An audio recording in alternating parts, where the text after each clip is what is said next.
Before we begin, it is important to understand that the albums covered in this video explore some of the darkest, most unsettling corners of the human experience. Themes of death, despair, mental illness, trauma, and existential dread are woven into the music you're about to learn about. Some of these works are emotionally intense, disturbing, and confrontational, pushing the boundaries of what many would consider comfortable listening. This video is not for everyone. If you are sensitive to dark, disturbing content, viewer discretion is strongly advised. The intent here is not to glorify or sensationalize these themes, but to explore how music can reflect the complexities of the human condition, even when it ventures into uncomfortable territory. Proceed with caution as we descend the abyss. Welcome back to the Wierd, Depressing, and Disturbing Albums Iceberg. We've already traversed the first half of Tier 3, where we encountered albums that pushed the boundaries of sound and emotion. From the unraveling of musical structures to the exploration of personal chaos, the albums in Part 1 revealed a world where order and meaning were constantly in flux. But the journey isn't over.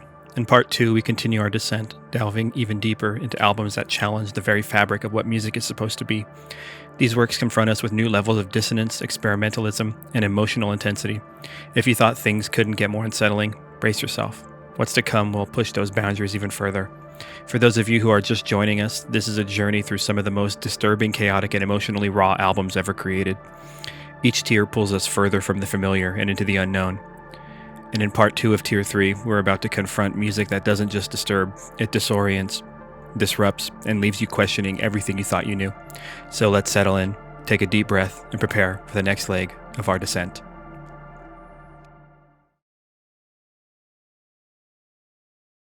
Our first descent into Tier 3 Part 2 brings us into the hauntingly fragile world of Clarissa's Wierd and their 2002 album, Songs About Leaving. This album feels like a quiet confession, a deeply personal collection of songs that deal with loss, departure, and the quiet sorrow of letting go. It's an album that doesn't shout its emotions, it whispers them softly and delicately, leaving you to sit with the melancholy that lingers long after the notes fade. Musically, Songs About Leaving is a mix of slowcore, indie rock, and chamber pop, with soft, delicate arrangements that feel as fragile as the emotions they convey. The strings, pianos, and guitars are often understated, creating a space that feels intimate and almost sacred.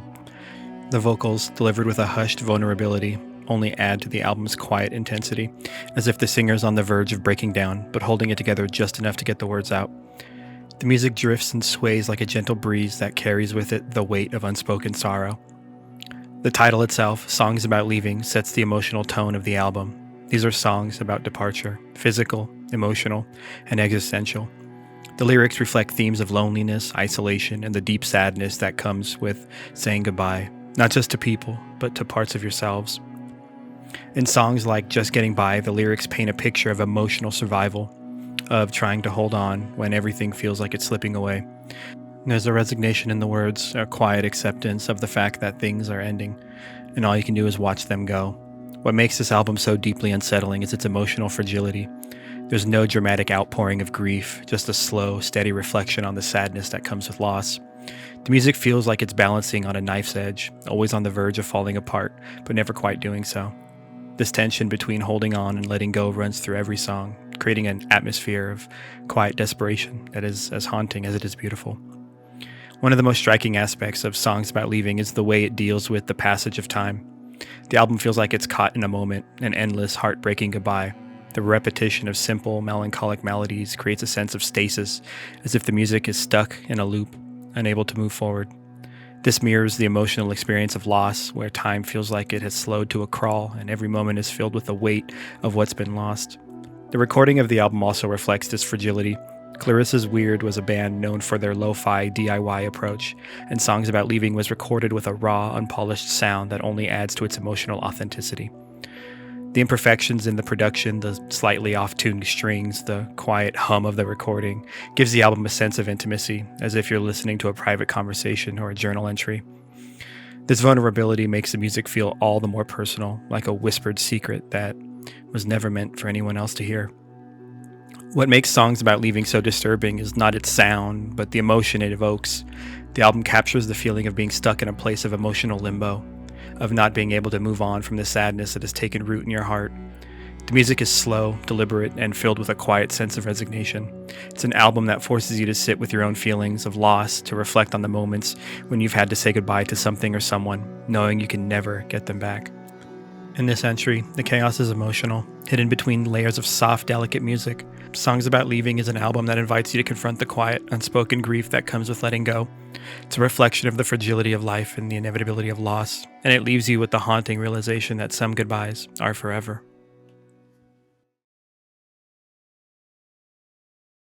Our next descent takes us into the slow, emotional, raw world of Red House Painters and their 1992 debut album, Down Colorful Hill. This album is a masterclass in vulnerability, capturing the feeling of being emotionally laid bare with nowhere to hide. Down Colorful Hill is drenched in melancholy, a slow-core record that takes its time exploring the depths of sadness, isolation, and the feeling of being stuck in a place of emotional stagnation. Musically, Down Colorful Hill is defined by its deliberate, unhurried pace.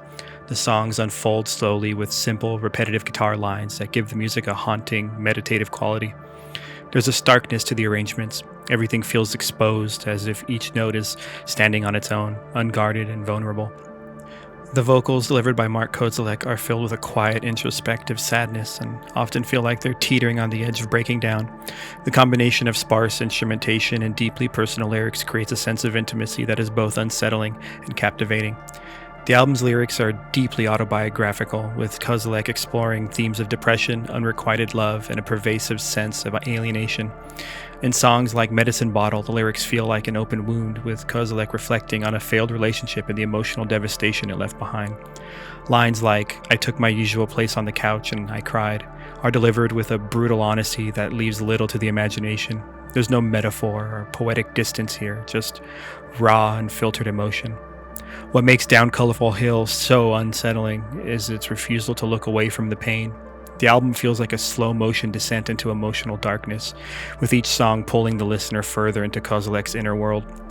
The slow, repetitive nature of the music mirrors the feelings of being trapped in a cycle of sadness, unable to move or find a way out. The songs don't offer resolution or hope, just a quiet, relentless weight of grief and isolation. The track Down Colorful Hill captures this sense of emotional stasis perfectly.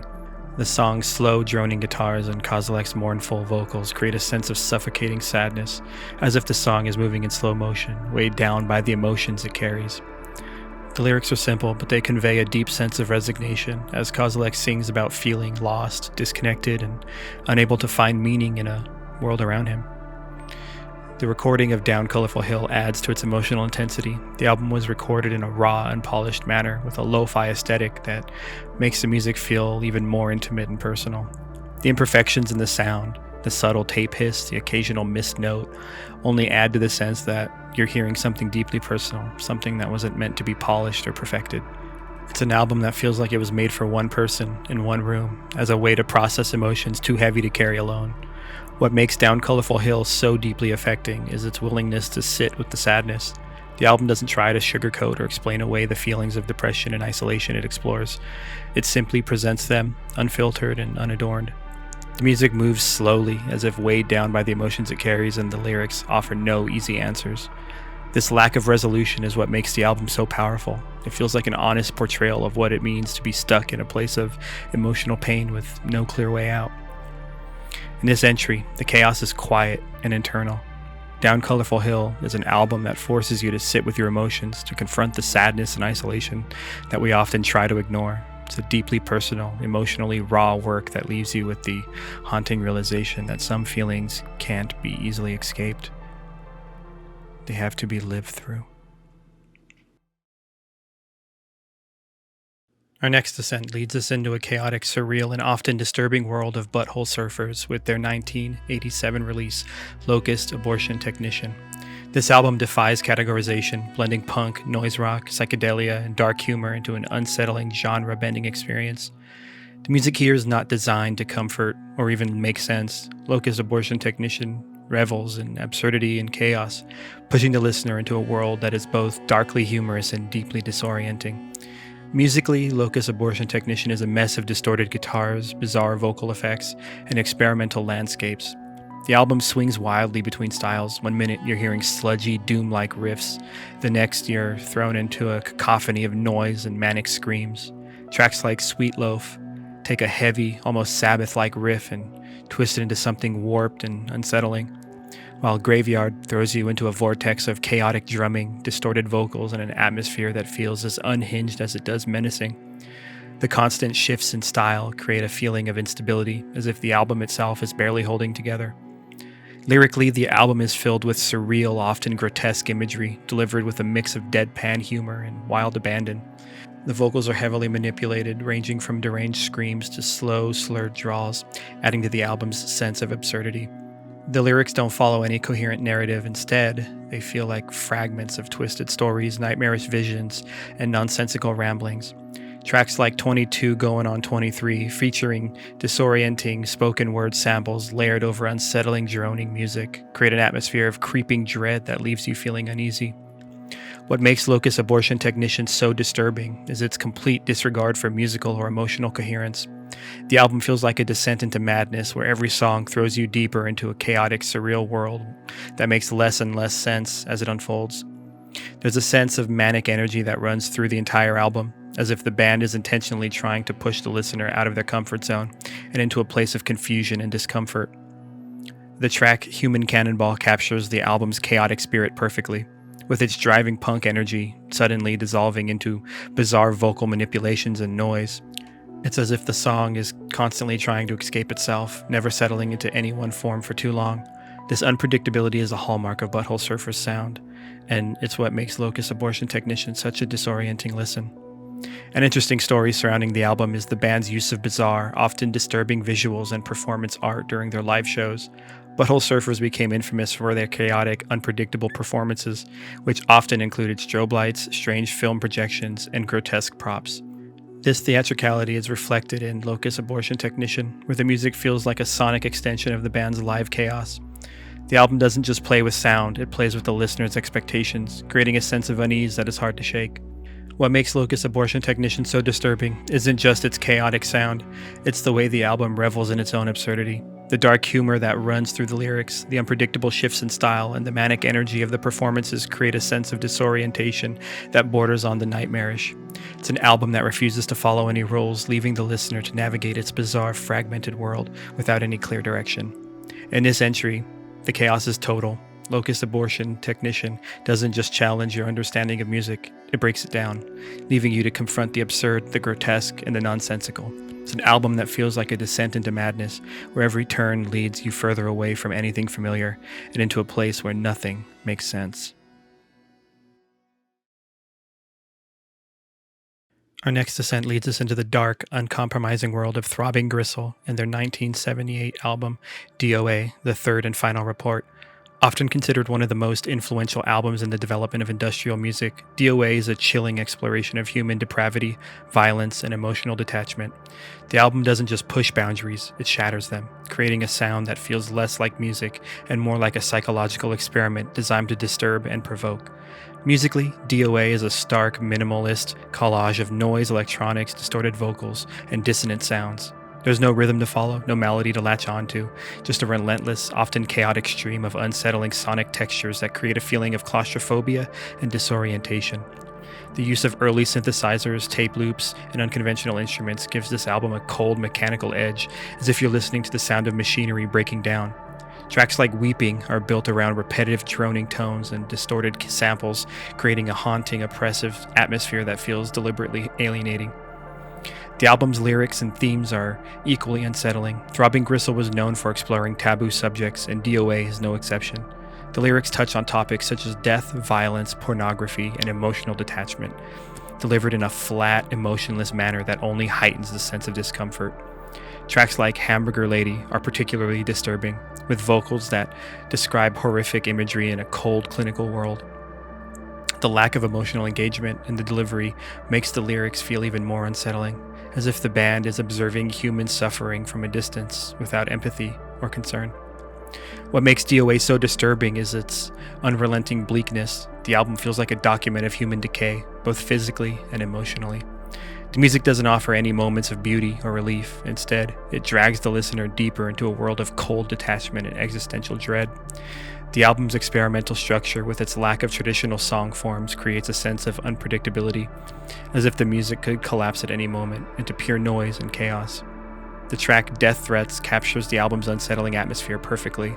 Built around a series of distorted, disembodied vocals reading actual death threats sent to throbbing Gristle, the track creates a sense of paranoia and fear.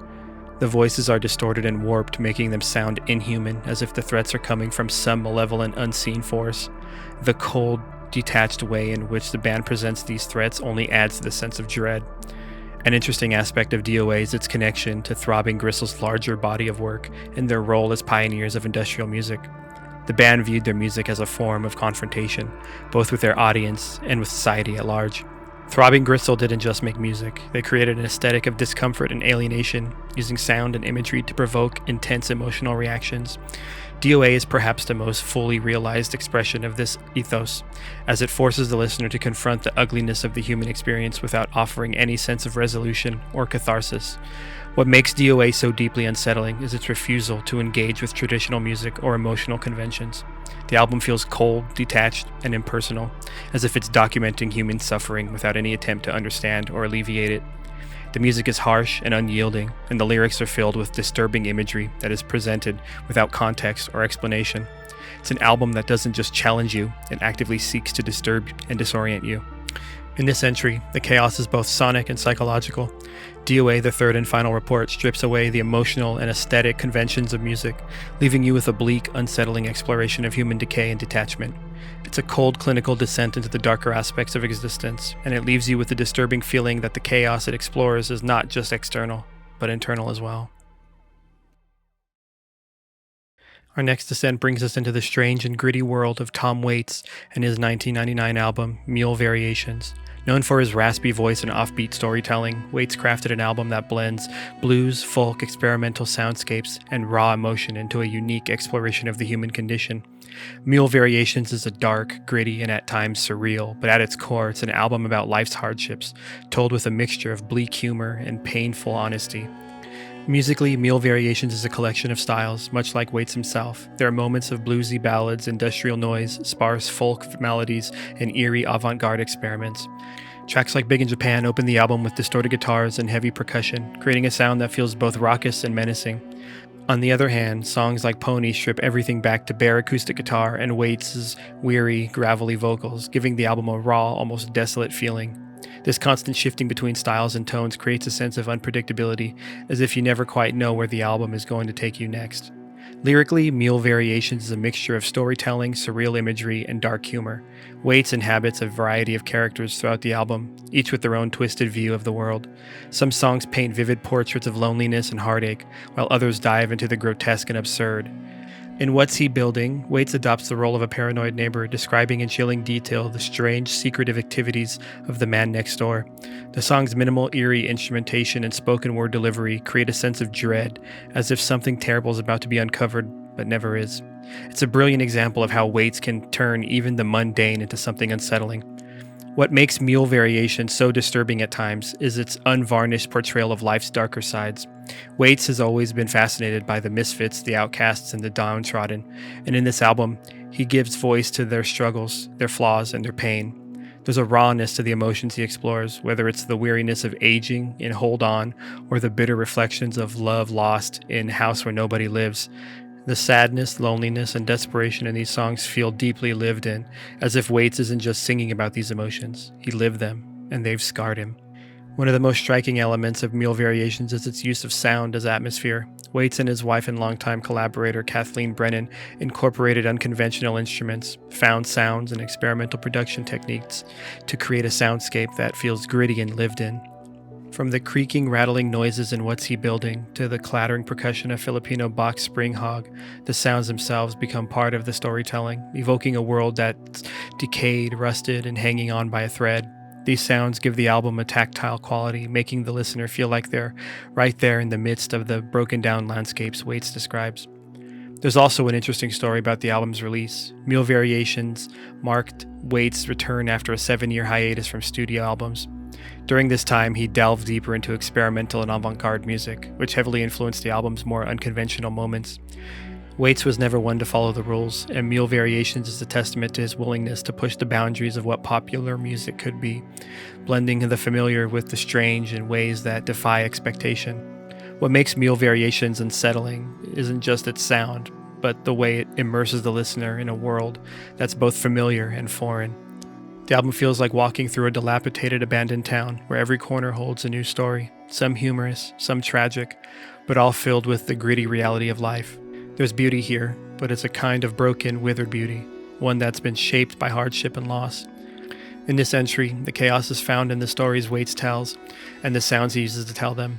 Mule Variations is an album that doesn't shy away from the rough edges of life. Instead, it embraces them, finding a dark, twisted beauty in the shadows. It's an album that leaves you feeling like you've walked through a strange and unsettling landscape, unsure what's real and what's imagined. Our next descent takes us into one of the bleakest, most haunting albums ever recorded, Nico's 1968 avant-garde masterpiece, The Marble Index. With this album, Nico completely shed her earlier associations with the Velvet Underground's avant-pop sound, instead embracing a world of cold, stark minimalism. The Marble Index is an album that rejects beauty in favor of isolation and despair, an unflinching look into the darker corners of the soul. Musically, The Marble Index is stark and unsettling. Gone are the lush orchestral arrangements of her previous work. What remains are sparse, dissonant harmoniums, unsettling string drones, and Nico's chilling vocals. The album is built around Nico's harmonium, an ancient-sounding instrument that creates a droning, mournful tone that permeates the entire record. The music feels stripped bare, with little more than abstract, avant-garde instrumentation filling the empty spaces. It's a desolate landscape of sound that gives the album a timeless, almost otherworldly quality, as though it's not rooted in any one era or place. Nico's voice on the album is equally haunting. Her deep, monotone delivery feels almost inhuman, as if she's channeling the voice of something far older and colder than the living. There's little warmth or melody to her singing. Each word is delivered with a detached solemnity that feels like a funeral dirge. The lyrics, often cryptic and filled with abstract imagery, reflect a world of loneliness, despair, and emotional desolation. It's as though Nico is guiding the listener through a frozen, empty wasteland where hope and humanity have long since disappeared. The track Frozen Warnings is a prime example of the album's chilling beauty, built around a repetitive harmonium drone and Nico's haunting vocals. The song creates an atmosphere of utter stillness, like standing in a barren, snow-covered field where nothing stirs. The lyrics are cryptic and abstract, adding to the sense of detachment and alienation. There's a tension between the sparse, minimal instrumentation and the emotional weight of the music. It's as if Nico is revealing something deeply personal, but in a way that remains distant and impenetrable. What makes the Marble Index so disturbing is its utter lack of human warmth. The album feels like a monument to emotional desolation. There's no comforting melody, no uplifting moment, just a relentless journey through a cold, barren soundscape. The harmonium's drone, hypnotic quality gives the music a feeling of stasis, as if the songs are frozen in time, unable to move forward. It's an album that forces the listener to confront feelings of isolation and hopelessness, with no easy resolution in sight. An interesting aspect of the Marble Index is its relationship to Nico's personal life. At the time of its recording, Nico was struggling with addiction, depression, and a growing sense of alienation from the world around her. These feelings are reflected in the album's stark, minimalistic sound and its bleak lyrical themes. The Marble Index was a radical departure from anything she had done before, and it was largely rejected by mainstream audiences at the time of its release. But for those willing to engage with its harsh, unforgiving beauty, the album reveals a deeply personal, raw expression of inner turmoil. The album's title itself, The Marble Index, suggests something cold and immovable, a monument carved out of stone that stands as a testament to the unchanging nature of despair. This is reflected in the music, which feels static and unyielding, as if it's trapped in a state of frozen emotion. The result is an album that feels timeless, but not in a comforting way. It's a timelessness that speaks to the enduring nature of sorrow and alienation. What makes the Marble Index so deeply unsettling is its unrelenting bleakness. There's no respite from the emotional coldness that pervades the album. Every song feels like a step deeper into an endless void of isolation and despair. The music, with its sparse, minimal arrangements and Nico's haunting, emotionless voice, create an atmosphere of profound stillness, as if the album itself is a monument to the absence of life and warmth. In this entry, the chaos is emotional, hidden beneath the album's frozen exterior. The Marble Index is an exploration of loneliness and alienation. a cold, desolate landscape where the only sound is the echo of a distant, haunting voice. It's an album that leaves you with a deep sense of unease, as though you've glimpsed into a world where hope and warmth no longer exist. Our next descent takes us into the heart-wrenching world of the Antlers' 2009 album, Hospice. This is not just an album, it's a story, a harrowing exploration of love, loss, and trauma. Through its deeply emotional narrative and haunting, atmospheric sound, Hospice tells a divisive tale of a toxic relationship and terminal illness, using these themes as metaphors for emotional scars that linger long after the physical pain is ended. It's an album that forces you to confront the fragility of life and the endearing weight of grief. Musically, Hospice is delicate yet powerful. The album moves between moments of quiet introspection and intense emotional outpouring, with lush, atmospheric instrumentation, creating a space where the listener can feel the weight of the story unfolding. Peter Silberman's falsetto vocals float above the music like a ghost, fragile and haunting, giving voice to the pain and helplessness that permeate the album. There's an ethereal quality to the music, with soft guitars, sparse piano, and gentle electronic textures blending together to create an atmosphere of quiet despair. The narrative of Hospice is centered around a caretaker's relationship with a terminally ill woman named Sylvia, and the emotional toll this relationship takes on both of them. The lyrics are filled with haunting imagery of hospitals, illness, and death, but beneath these literal themes lies a metaphor for emotional abuse and the long-lasting scars that trauma leaves behind. The caretaker's feelings of helplessness and guilt mirror the emotional burden of watching someone you love suffer, knowing that you can't save them, and feeling trapped in the cycle of care and grief. The track Kettering sets the emotional tone of the album, describing the caretaker's arrival at the hospital, where Sylvia's condition deteriorates, both physically and emotionally. The lyrics, "I didn't believe them when they told me that there was no saving you," encapsulates the helplessness and denial that runs through the album. The music is soft and sorrowful, with shimmering guitars and hushed vocals, but it's the raw vulnerability in the lyrics that hits the hardest, leaving the listener feeling as if they've been given a window into an incredible, personal moment of grief. What makes Hospice so devastating is its ability to balance beauty with pain. The album's sound is lush and immersive, but it's the emotional weight of the story that lingers long after the music fades. The relationship between the caretaker and Sylvia is portrayed with brutal honesty. There's love here, but it's a love tainted by powerlessness, guilt, and resentment. As the album unfolds, the emotional toll of caring for someone who is both physically dying and emotionally abusive becomes overwhelming, creating a sense of inevitable collapse. The song Epilogue brings the album to a heartbreaking close, with the caretaker reflecting on the aftermath of Sylvia's death. The lyrics describe a dream in which the caretaker is haunted by memories of Sylvia, unable to escape the emotional scars left behind. The line, "You're screaming and cursing and angry and loving and smiling and crying all at once," captures the complexity of the emotions tied to loss, grief, love, anger, and guilt, all tangled together in a way that can never fully be resolved. It's a devastating moment, one that leaves the listener with a sense of unresolved pain, as if the emotional wounds will never fully heal. An interesting aspect of Hospice is its use of metaphor to explore the themes of emotional trauma and abuse. While the album tells the story of a literal hospice and terminal illness, it's clear that the narrative also serves as a metaphor for the emotional toll of caring for someone who is emotionally damaged. The album doesn't shy away from portraying the darker, more painful aspects of relationships, particularly the ways in which love and care can become entangled with guilt, resentment, and helplessness. The emotional complexity is what makes Hospice so affecting. It's a story about more than just physical death. It's about the emotional scars that linger long after the body is gone. What makes Hospice so unsettling is its intimacy. The album feels deeply personal, as if you're listening to someone's private grief laid bare. The vulnerability in the lyrics and Silberman's fragile, almost broken vocals make the emotions feel raw and immediate, as if you're living through the pain in real time. The album's delicate balance of beauty and sorrow creates a sense of emotional dissonance, where the music is gorgeous but the feeling it evokes are devastating. In this entry, the chaos is emotional, as Hospice confronts us with the harsh realities of love, loss, and trauma. It's an album that forces you to sit with the pain of grief and the scars left by emotional wounds, leaving you with the haunting realization that some losses never truly heal. Our next descent takes us into a deeply personal and heartbreaking album. Eels' 1998 release Electro-Shock Blues, written by Mark Oliver Everett, better known as E, The album is a raw exploration of grief, loss, and survival. It's a deeply autobiographical work reflecting on E's experiences with death, mental illness, and the emotional fallout of personal tragedy. While the subject matter is heavy, there's a strange resilience to the album, balancing deep sorrow with moments of dark humor and cautious hope. It's an album that confronts the darkest parts of life, but ultimately finds a way to keep going. Musically, Electro-Shock Blues is a mix of lo-fi pop, indie rock, and experimental elements, with each song shifting between melancholic ballads and more upbeat, ironic tracks.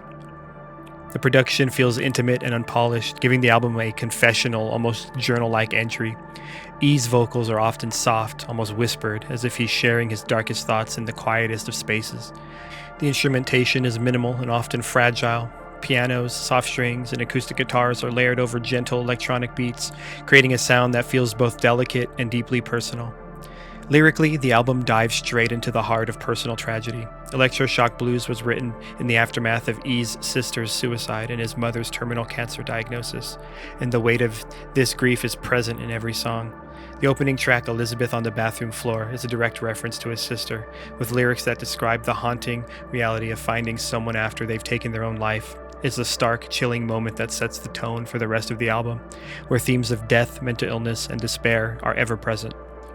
Despite the heavy subject matter, there's a strange beauty to Electro-Shock Blues. Songs like 3-Speed and Dead of Winter capture the fragility of life with gentle melodies and soft, mournful vocals that feel deeply reflective. But there's also a sense of resilience in the music, as if E is finding a way to process his grief through the act of creating. The song Last Stop, This Town stands out for its more upbeat, almost poppy sound, but even here the lyrics are filled with sadness, as E imagines his sister as a ghost moving through the world without him. What makes Electro-Shock Blues so deeply affecting is its ability to balance these moments of overwhelming sadness with dark humor and small glimmers of hope. The title itself, Electro-Shock Blues, suggests both the trauma of emotional pain and the possibility of survival through that pain. Tracks like Hospital Food injects a sense of absurdity and irony into the narrative, using humor as a coping mechanism for the overwhelming grief. It's as if E is saying, yes, life is unbearably painful, but somehow you find a way to laugh through the tears. The track P.S. You Rock My World closes the album on a note of cautious optimism. After the pain and loss, E reflects on the small moments of beauty that make life worth living. Even in the face of tragedy, the song is simple with a soft acoustic guitar and E's gentle voice offering a quiet message of survival. Maybe it's time to live. It's a moment of light breaking through the darkness, reminding the listener that even in the worst moments, life goes on. An interesting detail about Electro-Shock Blues is its role in Eels' larger discography. While it stands out as one of the most personal and emotionally raw albums, it's also a turning point for E as a songwriter. The album feels like a cathartic release, as if E is working through his grief in real time, using music as a way to process the unthinkable. It's a deeply human album, filled with vulnerability and emotional complexity. What makes Electro-Shock Blues so disturbing isn't just its themes of death and mental illness, it's the way the album feels so personal, as if you're being invited into someone's most private, painful moments. The rawness of the lyrics, combined with the quiet, intimate production, makes the album feel almost voyeuristic at times, as if you're witnessing someone's emotions unraveling from the inside. But there's also a sense of healing here, a message that, despite the pain, life continues, and there's still beauty to be found in the small, quiet moments.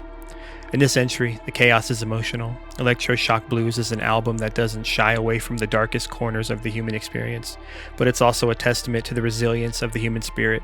It's a work that leaves you with an unsettling feeling that, while pain and loss are inevitable, so too is the will to survive.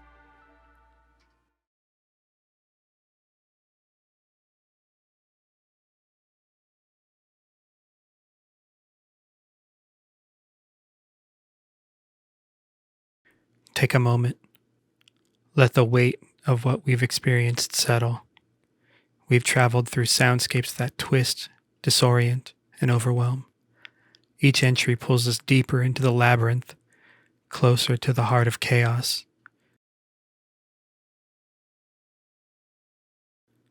Breathe in the stillness.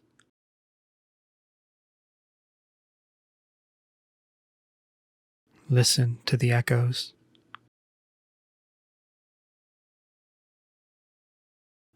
When you're ready, we'll continue the descent.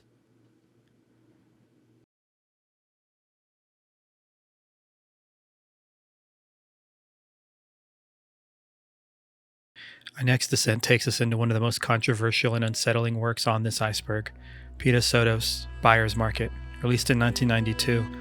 Known for pushing the boundaries of art and morality, Sotos is notorious for his extreme, provocative work, and Buyer's Market is no exception. This is not an album of traditional music, it's an audio collage, a disturbing piece of sound art that deals directly with themes of sexual exploitation, violence, and human degradation. Using real audio clips of victims and news reports, Buyer's Market confronts the listener with the horrifying realities of abuse, making it one of the most ethically troubling works in the world of experimental audio. Buyer's Market is constructed using real-life recordings, news footage, interviews with victims of exploitation, and reports of abuse and sexual violence. These recordings are spliced together with minimal sound manipulation, making the experience deeply uncomfortable for the listener. There's no abstract narrative here, no music to soften the blow. Instead, Sotos presents these voices in a raw, unfiltered way, forcing the listener to confront the ugly reality of what they're hearing. It's a stark, brutal work meant to shock, provoke, and disturb. What makes Buyer's Market so disturbing is its lack of artistic distance. The recordings aren't used as a metaphor or transformed into abstract commentary. They're played directly, as they are, often with little or no context. The lack of mediation between the listener and the content makes it feel voyeuristic, as though you're intruding on the most private, traumatic moments of someone else's life. It's a deeply unsettling experience, and it raises serious ethical questions about the nature of art, exploitation, and the line between documentation and abuse. The content of the recordings is harrowing. Sotos uses interviews with victims of sexual trafficking, news reports of horrific crimes, and police interrogations, creating an audio landscape that is as bleak as it is invasive. The voices of the victims, often young girls, are played without commentary, making the listener sit with the sheer horror of what's being said. There's no narrative to guide you through the material, just a relentless barrage of human suffering, presented in the most direct way possible. What's perhaps most disturbing about Buyer's Market is its intention. Sotos has long been a controversial figure in the art world, known for his obsession with crime, exploitation, and sexual violence. His work often toes the line between critique and complicity, raising questions about whether he is exposing the horrors of abuse or merely exploiting them for shock value. Buyer's Market is a perfect example of this tension. On one hand, it forces the listener to confront the horrifying reality of exploitation in a way that most art doesn't. On the other hand, the unflinching presentation of this material without any clear moral framework feels deeply troubling. An interesting aspect of Buyer's Market is its relationship to power dynamics. The victims whose voices are used throughout the album are powerless in the face of the crimes committed against them, and their voices are further used without consent for Sotos' art. The doubling of exploitation, first by the perpetrator, then by the artist, raising complex questions about the ethics of using real-life trauma in art. Is Sotos bringing attention to the suffering of these individuals, or is he simply perpetuating their exploitation in the name of art? The album offers no easy answers, leaving the listener to grapple with their own discomfort and unease. What makes Buyer's Market so deeply unsettling isn't just its content, it's the way it strips away any protective layer between the listener and the horror. Most disturbing art provides some level of abstraction, allowing the audience to process the material in a more detached way. Buyer's Market offers no such distance. The real-life voices, the direct presentation of abuse, the lack of any emotional or narrative resolution, it all combines to create an experience that feels profoundly invasive and ethically fraught. In this entry, the chaos is not just emotional, it's moral. Buyer's Market forces the listener to confront their own complicity in the act of listening, raising questions about the ethics of consuming traumatic content for artistic purposes. It's an album that leaves you with a deep sense of unease, not just because of what you heard, but because of the implications of listening to it at all. Our next descent takes us into one of the most challenging and disorienting works in extreme metal, Gorguts' 1998 album Obscura. This is no ordinary death metal record. Obscura is a chaotic avant-garde masterpiece that pushes the boundaries of the genre into territories so abstract and dissonant that it feels almost alien. With its unconventional song structures, jarring dissonance, and overwhelming technical complexity, Obscura is an album that embraces chaos in a way that feels as suffering as it is fascinating. Musically, Obscura is defined by its dissonance, off-kilter riffs, unconventional time signatures, and sheer technical prowess. Every aspect of the music feels unpredictable, as if the songs are constantly shifting between your feet. The guitars, often atonal and heavily distorted, create a sense of unease that runs through the entire album, while the drums shift between frenetic blast beats and disjointed rhythms that feel impossible to follow. The bass rumbles beneath it all, adding to the album's thick, oppressive atmosphere. It's a sound that feels intentionally alienating, as though the band is actively trying to dismantle the listener's expectations of what death metal can be. The title track Obscura perfectly encapsulates the chaos of the album. The song opens with jagged, discordant guitar riffs that spiral into a series of shifting, unpredictable rhythms. There's no clear direction, no easy-to-follow structure. It feels as though the song is breaking apart as it's being played, dissolving into a mess of distorted noise and technical complexity. Luc Lemay's guttural growls sound like they're emerging from some dark primal place, further adding to the album's sense of disorientation and chaos. It's a track that feels like it's pushing the boundaries of both music and sanity. What makes Obscura so unsettling is its sheer lack of accessibility. While many death metal albums are brutal and complex, Obscura takes this to an entirely new level, stripping away any sense of melody or traditional song structure in favor of dissonance and unpredictability. The songs don't flow in a way that the listener can easily latch onto. They shift and twist without warning, creating an almost oppressive atmosphere of confusion. This lack of musical resolution makes the album feel like an endurance test, challenging the listener to find meaning in the chaos. An interesting aspect of Obscura is its deliberate rejection of conventional death metal tropes. Where most death metal focuses on brutality and speed, Gorguts leans into dissonance and abstraction, creating a sound that is far more cerebral and unsettling. The band's use of atonality, polyrhythms, and complex time signatures gives the music a sense of intellectual challenge, but it also strips away the catharsis that typically comes with extreme metal. Instead of finding release in the aggression, the listener is left with a sense of unresolved tension, as if the music itself is teetering on the edge of collapse. The track Earthly Love further demonstrates this approach, with its angular, jagged riffs and unpredictable shifts in rhythm. The song feels like a descent into madness, with each section becoming more dissonant and more chaotic than the last. LeMay's vocals are guttural and raw, but there's a sense of desperation in his delivery, as if he's struggling to contain the chaos that surrounds him. The result is a song that feels disorienting and overwhelming, capturing the feeling of being trapped in a sonic maelstrom. What makes Obscura so disturbing is the way it rejects traditional notions of structure and order. The album feels like an experiment in controlled chaos, where the boundaries between sound and noise are constantly blurred. The music is challenging, not just because of its technical complexity, but because of its refusal to provide any kind of emotional or musical resolution. There's no release from the tension, only more layers of dissonance, more jarring shifts in rhythm and tone. It's an album that demands full attention, but even then, it offers little comfort or clarity in return. Obscura was a radical departure not only for Gorguts, but for death metal as a whole. The album was initially misunderstood by many, but it has since become a touchstone for avant-garde metal, influencing bands that push the boundaries of the genre. Its legacy lies in its willingness to dismantle the very foundations of extreme metal, creating something that feels more like a sonic deconstruction than a traditional album. In this entry, the chaos is both musical and emotional. Obscura is an album that revels in dissonance and disorder, forcing the listener to confront the limits of their own understanding of music. It's a challenging, disorienting work that leaves you questioning the very nature of sound and structure. Our next ascent plunges us into the crushing primal force of Neurosis' 1996 album, Through Silver and Blood, a landmark in the evolution of post-metal and sludge. This album is a brutal, overwhelming experience that blends elements of doom, industrial, and tribal rhythms to create an atmosphere of suffocating dread.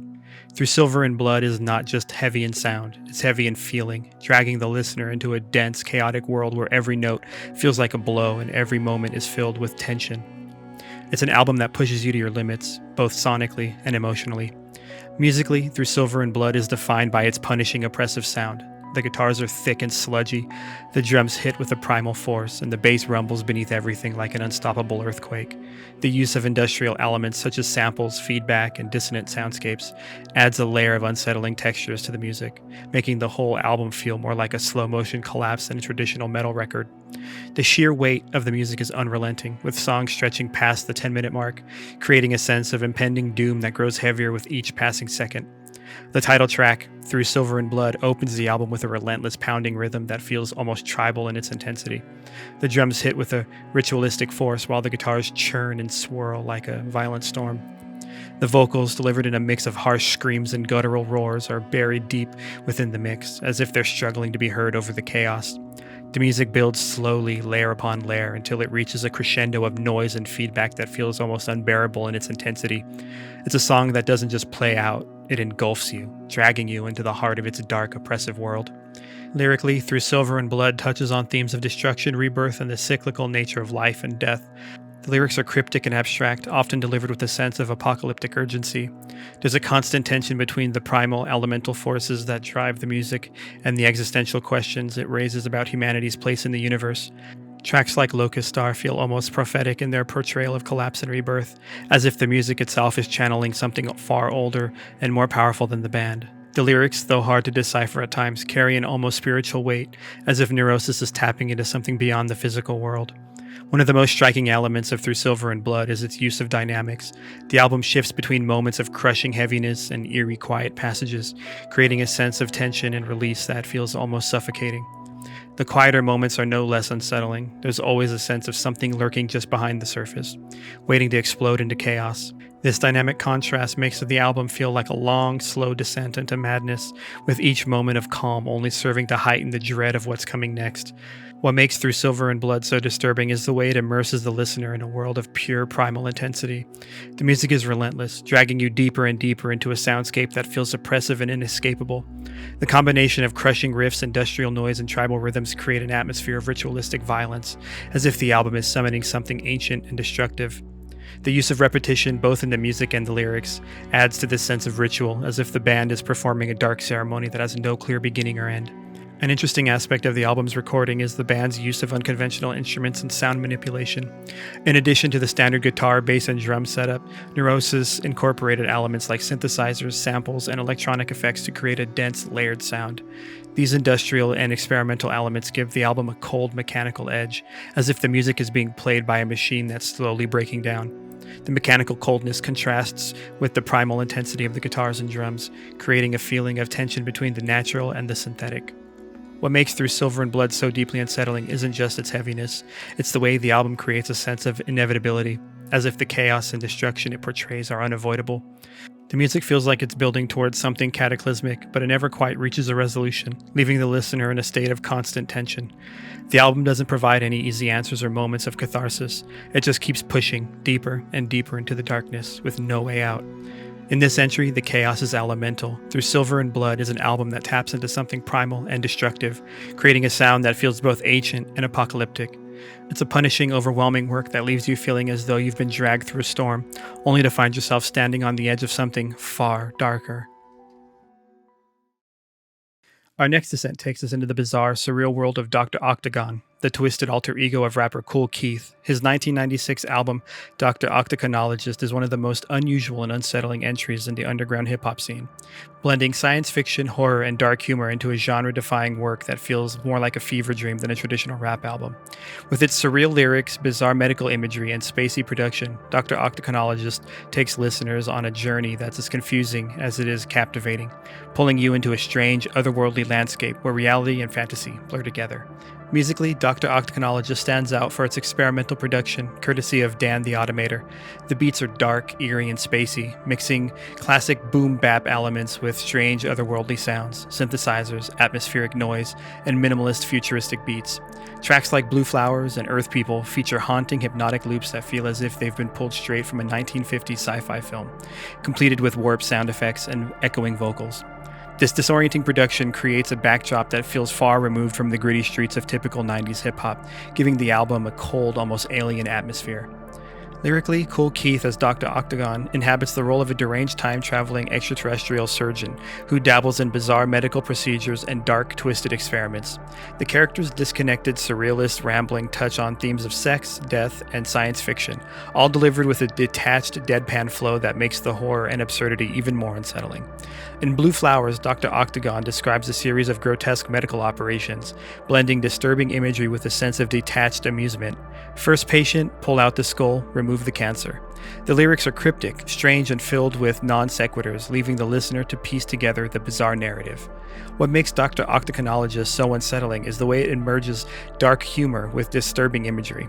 The absurd medical themes and the sci-fi elements combine to create a world where nothing quite makes sense, yet the surreal horrors described feel all too real. Kool Keith's delivery is intentionally cold and emotionless, as if Dr. Octagon is describing the grotesque procedures with clinical detachment. This lack of emotional engagement makes the album feel even more disturbing, as it presents horrifying ideas without any sense of moral judgment or empathy.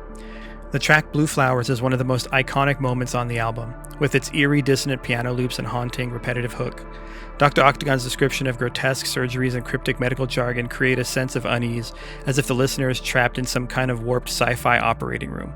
The beat feels hypnotic and disorienting, looping endlessly while Kool Keith's bizarre narrative unfolds in increasingly strange and unsettling directions. It's a song that feels like a surreal nightmare, fascinating but deeply disturbing. An interesting aspect of Dr. Octagonecologyst is how it challenges the conventions of hip-hop. At a time when the genre was largely focused on street life, social issues, and braggadocio, Kool Keith took a wildly different approach, constructing a complex, surreal character who operates in a world of science fiction and dark fantasy. The album's themes of medical horror, space exploration, and time travel were unlike anything in hip-hop at the time. They helped pave the way for more experimental artists in the genre. The album's distinct sound and narrative structure make it feel more like a concept album for another genre than a traditional rap record. Despite its surreal and often humorous tone, there's something unsettling about the detached way Dr. Octagon delivers his bizarre narratives. The grotesque medical imagery and cryptic references to alien technology create a world where the body is constantly being manipulated, dissected, and transformed. There's a sense of dehumanization through the album, as if Dr. Octagon sees his patients, and perhaps humanity itself, as nothing more than objects for experimentation. This cold, detached view of life and death adds to the album's eerie dystopian atmosphere.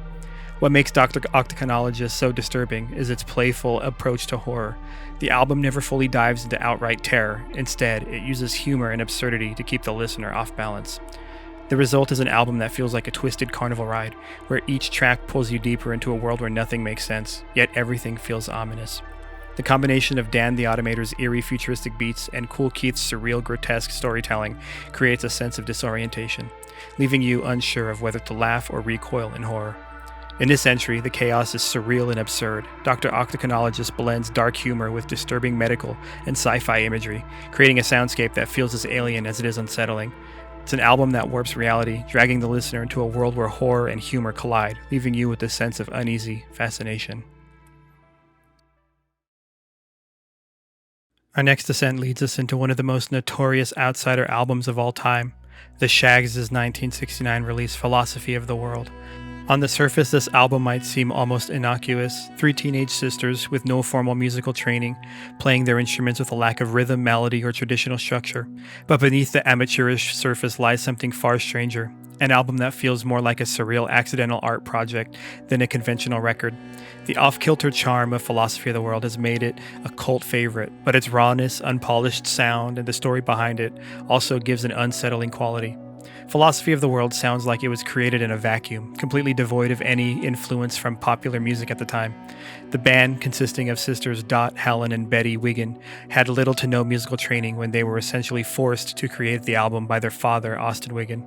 The result is an album that defies almost every convention of what makes music good or listenable. The guitars are out of tune, the drums are erratic and unpredictable, the vocals are off-key, sung with a sense of childlike innocence that clashes with the chaotic instrumentation. The album's title track, Philosophy of the World, offers a glimpse into the bizarre, naive worldview of the Shaggs. The lyrics are simplistic, almost nursery rhyme-like, and delivered in a way that feels disconnected from the chaotic instrumentation. Lines like "the rich people want what the poor people got, and the poor people want what the rich people got" are delivered with a sincerity that makes you question whether you're hearing a brilliant avant-garde critique of society or the unfiltered musings of teenagers unaware of their own art. The song, like the rest of the album, feels like it exists in its own universe, separate from any trends or expectations of the time.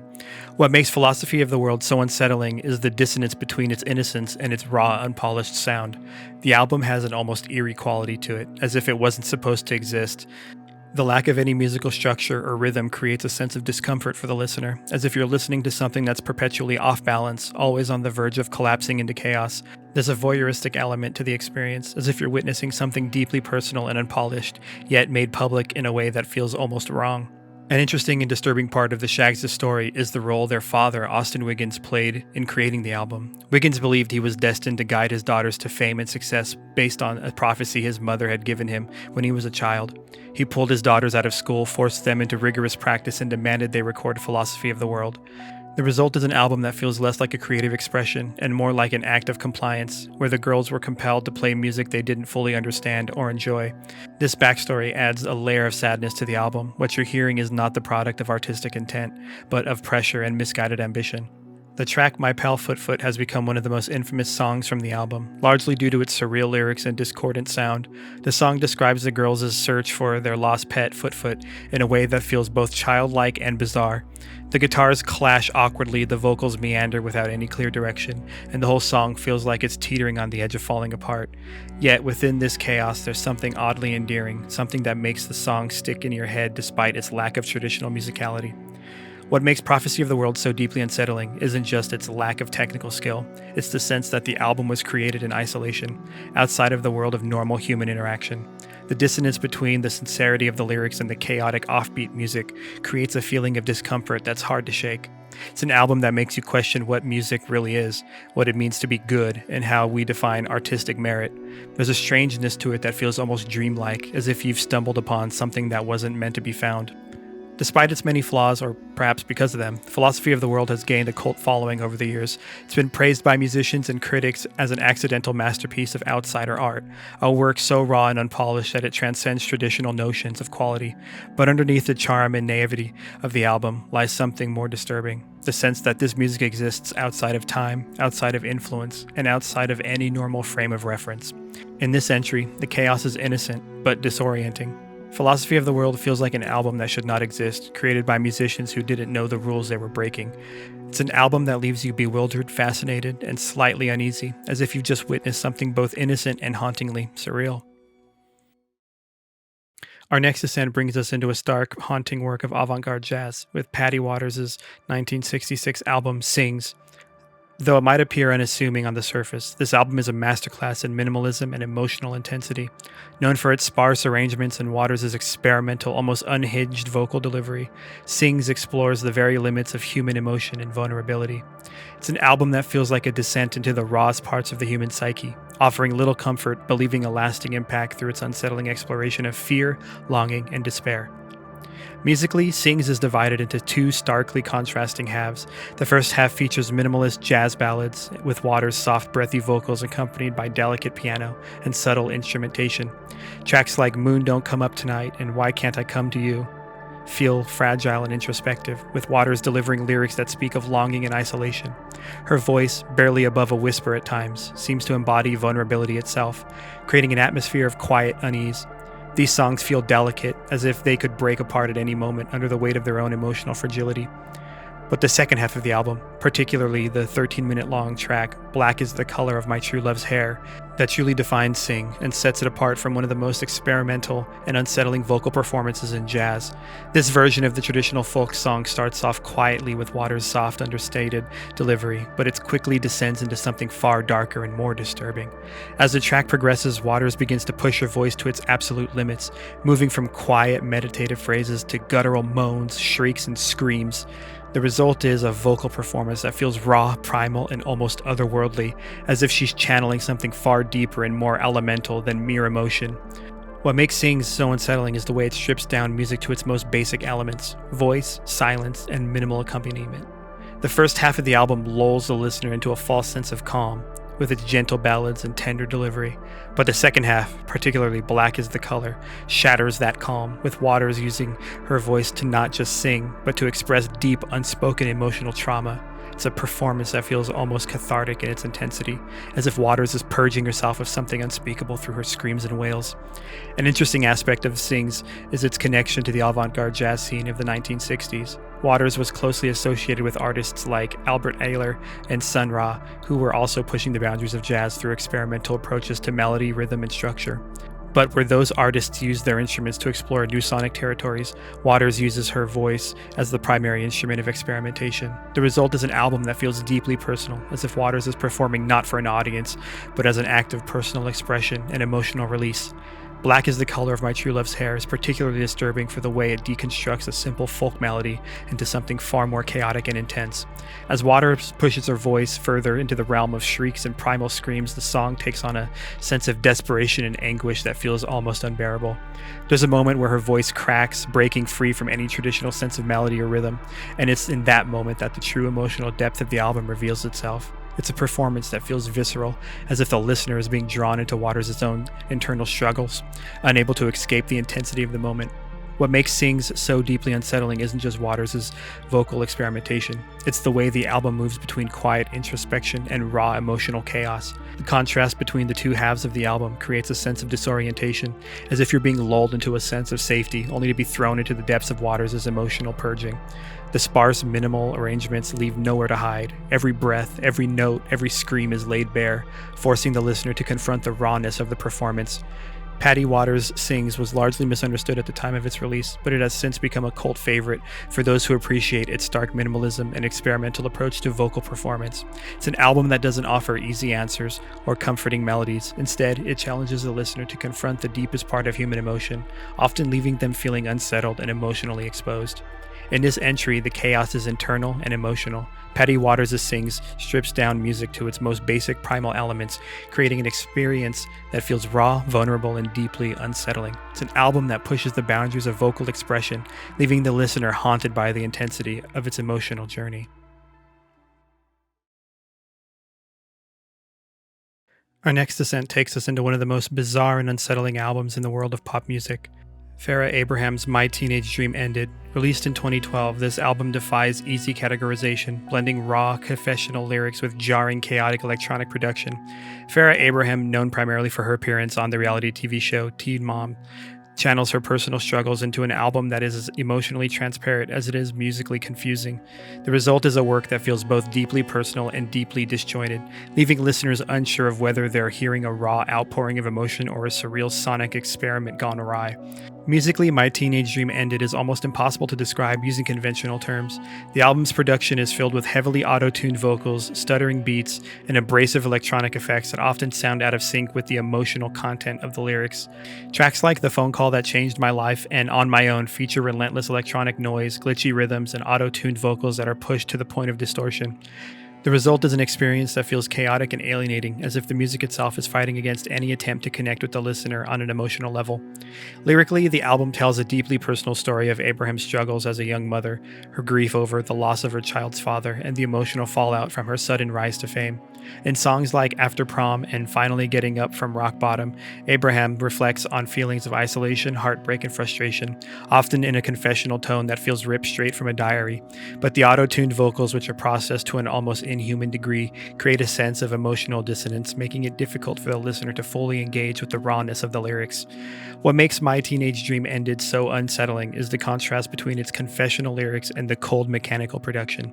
The album is filled with intensely personal content, but the way the vocals are distorted and manipulated makes it feel emotionally distant, almost robotic. It's as if Abraham was trying to express her deepest pain through a filter that strips away the humanity from her voice, leaving behind a fractured artificial version of her emotions. This emotional disconnect is what gives the album its strange, unsettling quality. It's an outpouring of personal trauma that feels simultaneously raw and unreachable. The track On My Own is one of the most jarring moments on the album. The lyrics describe Abraham's feelings of loneliness and her determination to move forward after experiencing significant personal loss. But the auto-tuned vocals, which are so heavily processed that they barely resemble a human voice, make the song feel surreal and disconnected from its emotional content. The abrasive electronic beats and chaotic production only add to this sense of confusion, as if the music is trying to undermine the very emotions it's meant to express. An interesting and disturbing aspect of My Teenage Dream Ended is the way it challenges conventional ideas of authenticity in music. On one hand, the lyrics are clearly deeply personal, detailing Abraham's real-life struggles in an unfiltered way, but on the other hand, the auto-tune and chaotic production make it difficult to engage with that personal content on an emotional level. The album feels like a collision between raw confessional songwriting and the hyper-manipulated artificial world of pop music production, creating a sense of emotional dissonance that's hard to reconcile. What makes My Teenage Dream Ended so deeply unsettling is the way it blurs the line between personal expression and artistic confusion. The chaotic production and heavily auto-tuned vocals create an atmosphere of artificiality that clashes with the deeply personal nature of the lyrics. The result is an album that feels both emotionally overwhelming and disturbingly hollow, as if the listener is witnessing a breakdown in real time, but through a distorted, glitch-ridden filter that prevents any real connection from forming. This album became infamous not only for its unconventional sound, but for the strange juxtaposition of its content. Farrah Abraham seems to be attempting to express deep pain and trauma, but the auto-tune and chaotic electronic noise create an emotional distance that makes it difficult to access that pain. It's an album that feels like a cry for help buried beneath layers of digital distortion and confusion. In this entry, the chaos is both personal and sonic. My Teenage Dream Ended is an album that forces the listener to grapple with emotional dissonance as personal trauma is filtered through a jarring artificial musical landscape. It's an unsettling, deeply confusing experience that leaves you questioning not only the music itself, but the very nature of emotional expression in art. Our final descent in Tier 3 Part 2 takes us into one of the most intense and spiritually charged albums in the history of jazz, John Coltrane's Ohm, recorded in 1965 and released in 1968. This is not an album for the faint of heart. Ohm is a raw, chaotic exploration of free jazz, pushing the boundaries of sound, spirituality, and human expression. It's an album that captures the feeling of an ecstatic spiritual journey where structure dissolves into pure emotion and sound becomes a vehicle for transcendence. But beneath the transcendence is a storm of dissonance and chaos, making Ohm one of the most challenging and unsettling works in Coltrane's catalog. Musically, Ohm is defined by its extreme experimentation. It's an hour-long, unrelenting wall of sound with Coltrane's tenor sax at the center of a swirling storm of other instruments, including flutes, drums, and various percussion. The album opens with a chanting of the sacred syllable Om, referencing Hinduism's spiritual symbol of cosmic unity. But from there, the music explodes into an avant-garde frenzy of free jazz. The musicians abandon traditional song structures, instead embracing raw, spontaneous improvisation that feels as though it's channeling the chaos of the universe itself.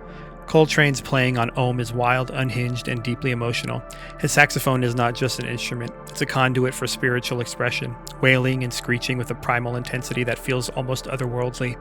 The chaotic, unstructured nature of the music reflects Coltrane's deepening interest in Eastern philosophy and spirituality, as well as his search for a higher truth through music.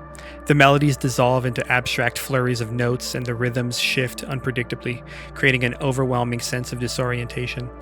Thematically, Om is steeped in spiritual exploration. The title refers to the Hindu syllable Om, which represents the sound of the universe, the essence of all creation. For Coltrane, this album was part of a larger journey into spiritual enlightenment, using music as a means of connecting with something greater than the self. But unlike his earlier, more accessible spiritual works like A Love Supreme, Om takes a far more abstract and chaotic approach, reflecting both the ecstasy and the confusion of searching for divine truth in a chaotic world.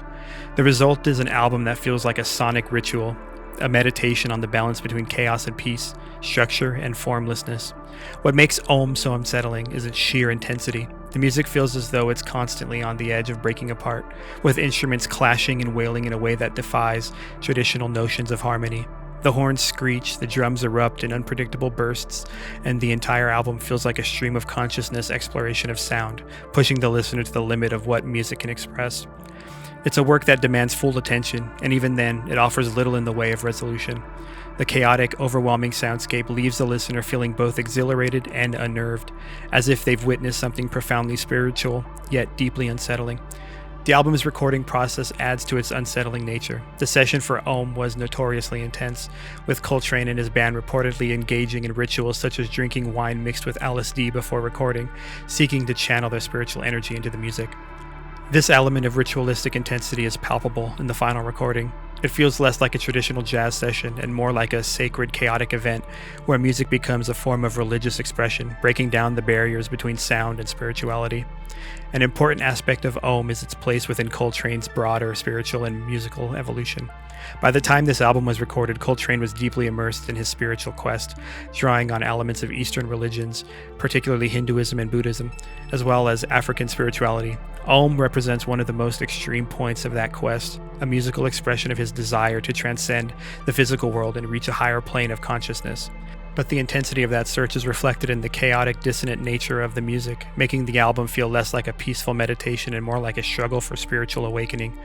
What makes Ohm so deeply unsettling is the way it blurs the line between music and chaos, between spiritual ecstasy and existential dread.